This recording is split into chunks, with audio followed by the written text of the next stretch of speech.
Nah, udah. Boleh, siap. Oke, silakan dimulai aja Gana. Baik, Assalamualaikum warahmatullahi wabarakatuh. Selamat sore semua. Waalaikumsalam warahmatullahi wabarakatuh. Terima kasih telah bergabung dalam diskusi hari ini. Kita akan membahas isu aktual mengenai sistem pemerintahan berbasis elektronik atau SPBE dan bagaimana penerapannya di Kota Sukabumi sebagai bagian dari upaya mewujudkan smart governance.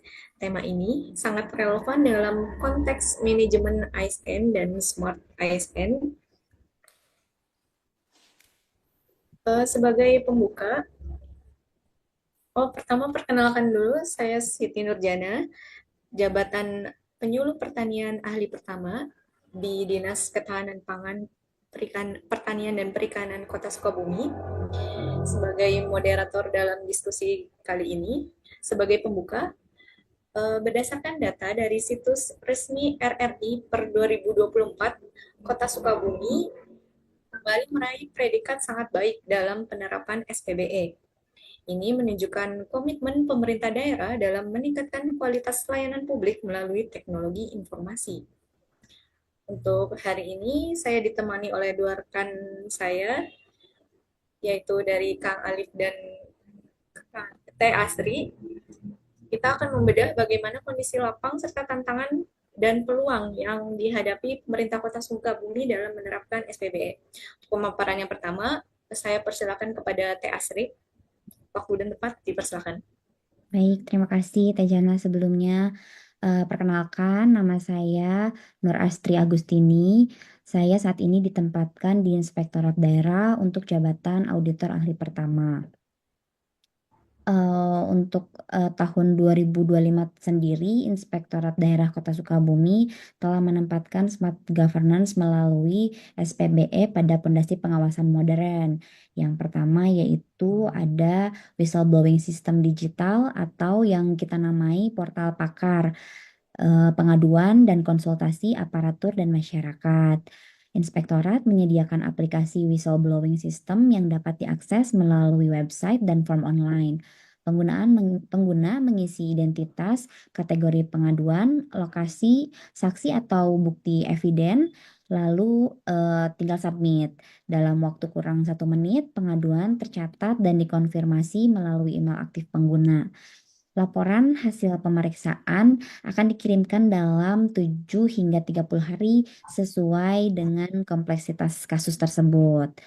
Yang kedua yaitu ada penerapan dimulai pada Maret 2025 ini, Inspektorat sudah turut menghadiri peluncuran indikator MCP oleh KPK dan Kemendagri.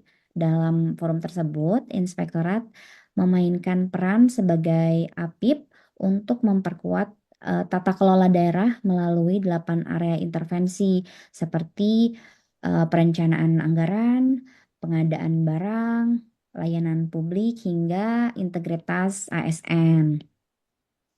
Meskipun begitu, kami masih perlu menghadapi tantangan dalam penerapan SPBE ini, yaitu diantaranya yang pertama ada fragmentasi kanal pengaduan.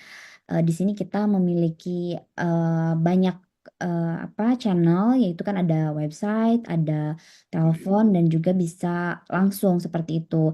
Nah, meskipun tersedia dalam beberapa kanal, masih diperlukan integrasi data agar seluruh laporan dari berbagai macam kanal tersebut dapat dikelola dalam satu dashboard pengawasan yang terpadu. Jadi kami selaku penanggung jawab cukup mengakses satu sistem informasi aja seperti itu.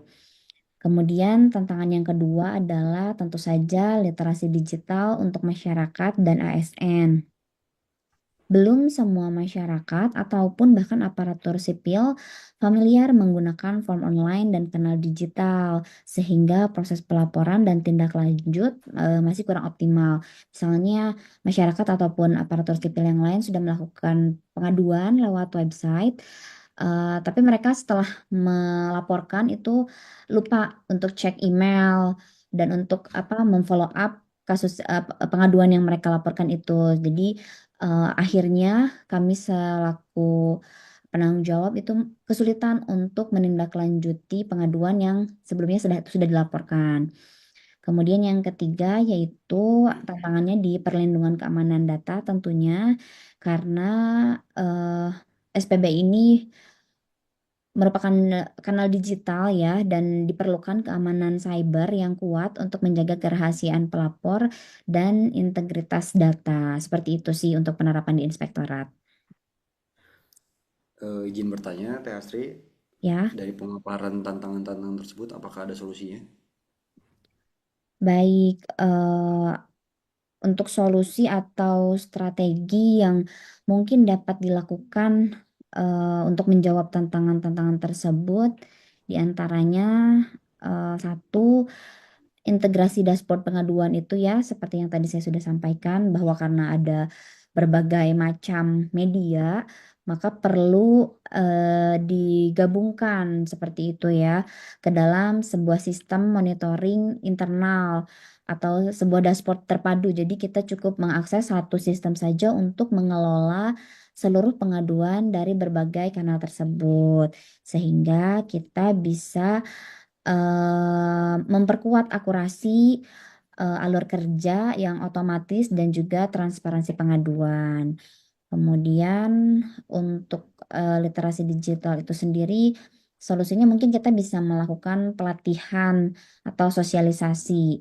Pelatihan atau sosialisasi ini bisa dilakukan baik secara daring maupun tatap muka untuk apa sosialisasi mengenai cara akses dan penggunaan kanal digital pengaduan dan audit seperti itu. Mungkin masih ada yang belum familiar dengan penggunaan website portal Pakar ini, maka diadakanlah sosialisasi tersebut.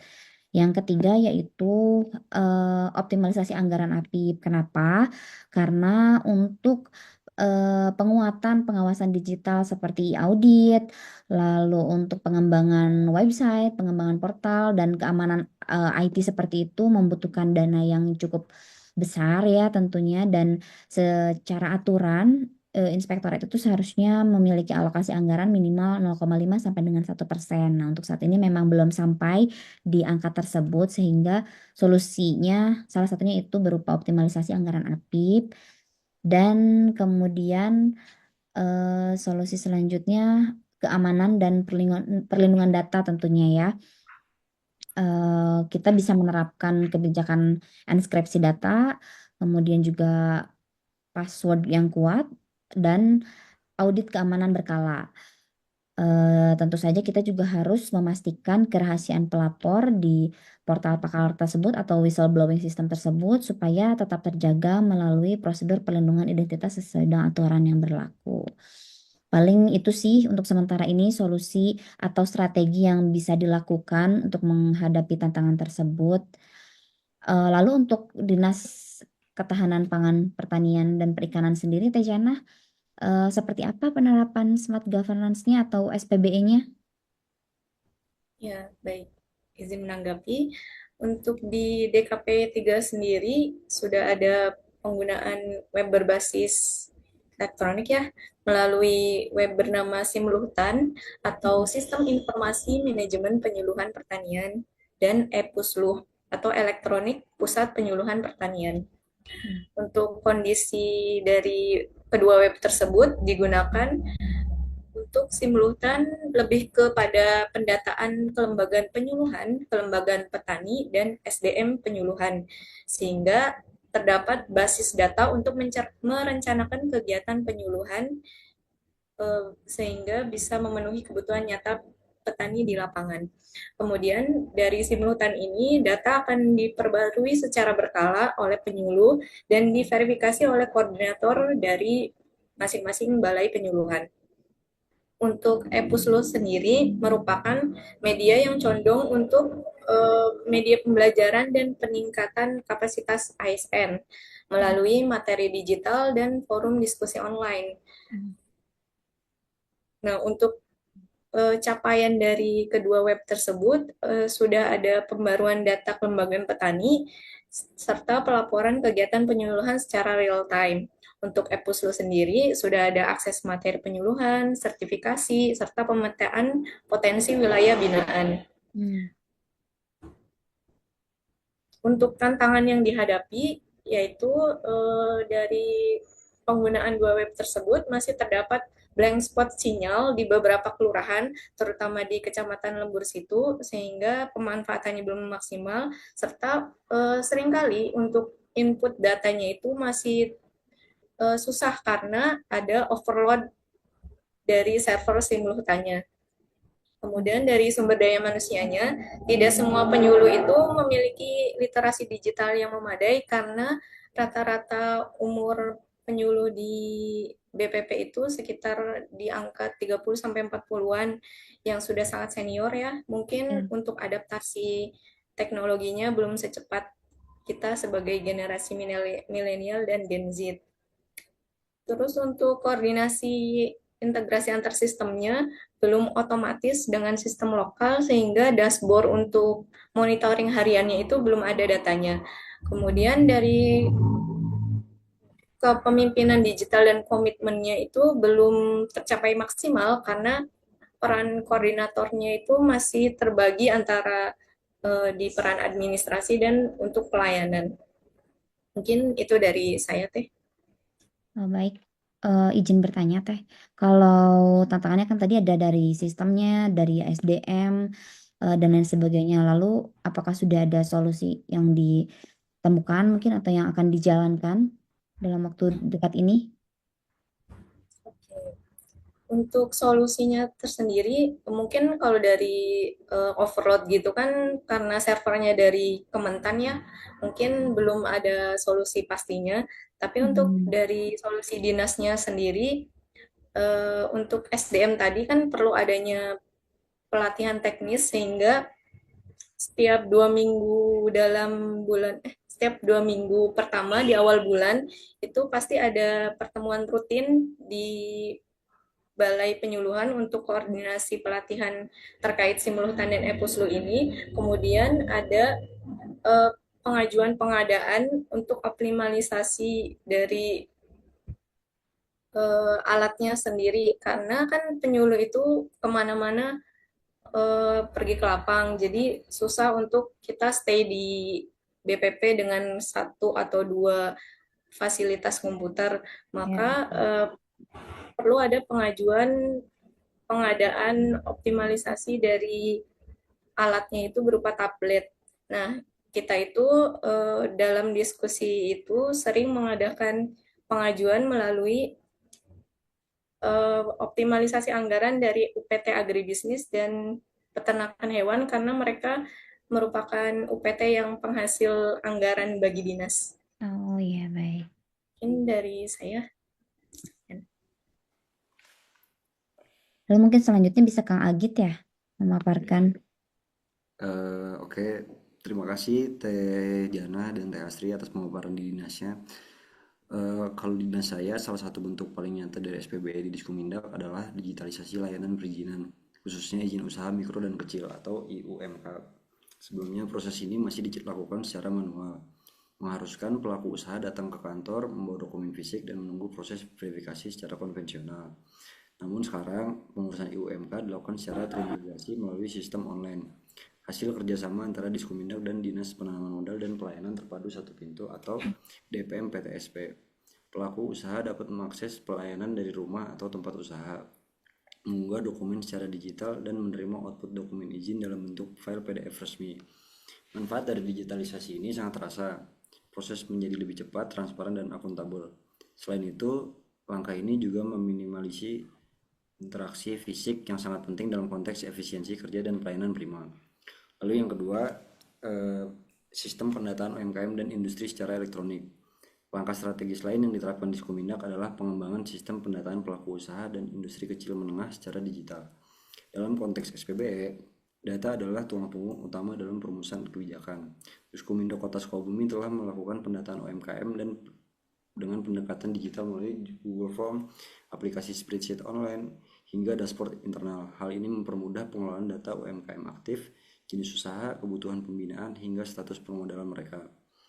Data tadi Data tadi kita kumpulkan dan menjadi dasar untuk menyusun program pelatihan kewirausahaan, menentukan sasaran bantuan peralatan usaha, merancang program inkubasi bisnis, dan bahkan menghubungkan pelaku UMKM dengan akses pembiayaan.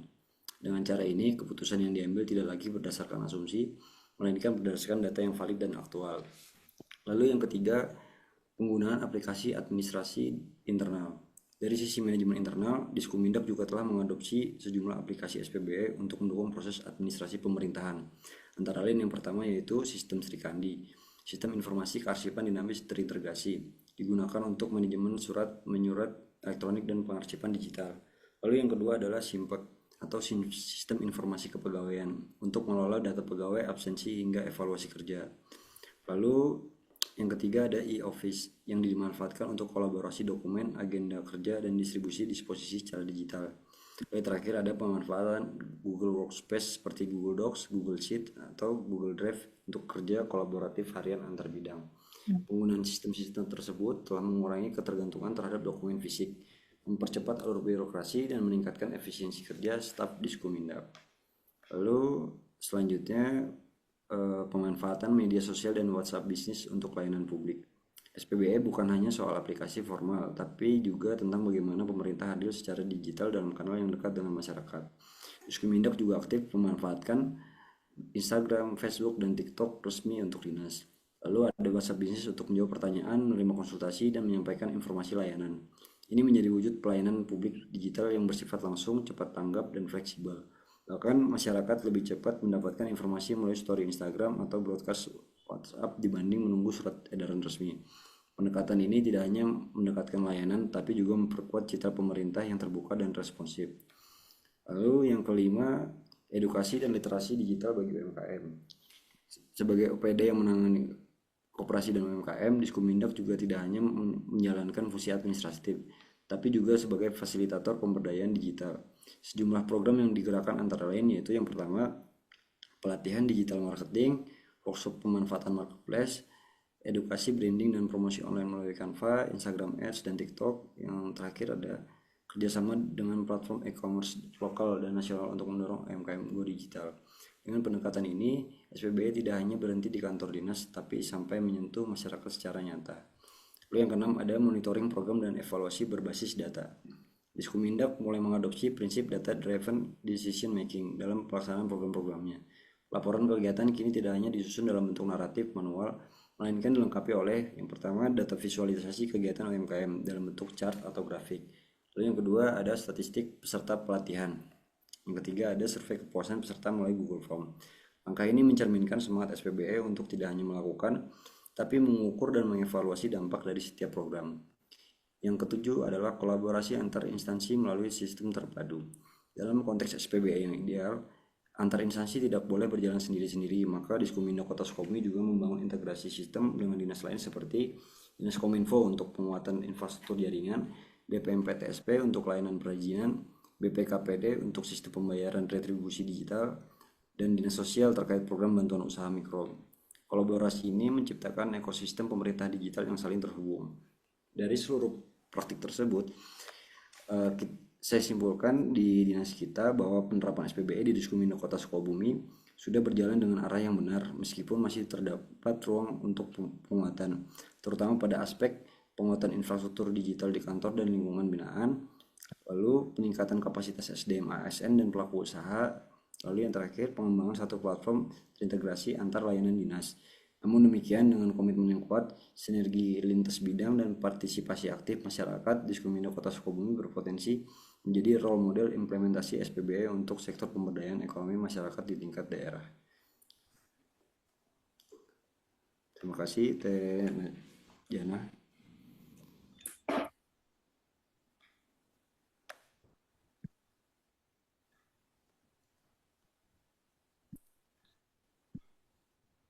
Ada Baik, terima kasih atas diskusinya dan tanya jawab dan interaktif dari rekan-rekan semua.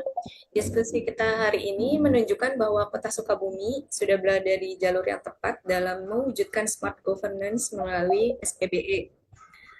Kemudian dari skor SPBE-nya juga sudah sangat baik Namun tantangan dari interoperabilitas SDM digital dan konektivitas masih perlu dikuatkan dalam smart governance ini. Eh, saya cukupkan untuk diskusi kali ini. Terima kasih. Mohon maaf apabila ada kekurangan. Assalamualaikum warahmatullahi wabarakatuh. Waalaikumsalam Assalamualaikum warahmatullahi wabarakatuh. warahmatullahi Terima wabarakatuh. kasih Kang Teteh. Sih teh.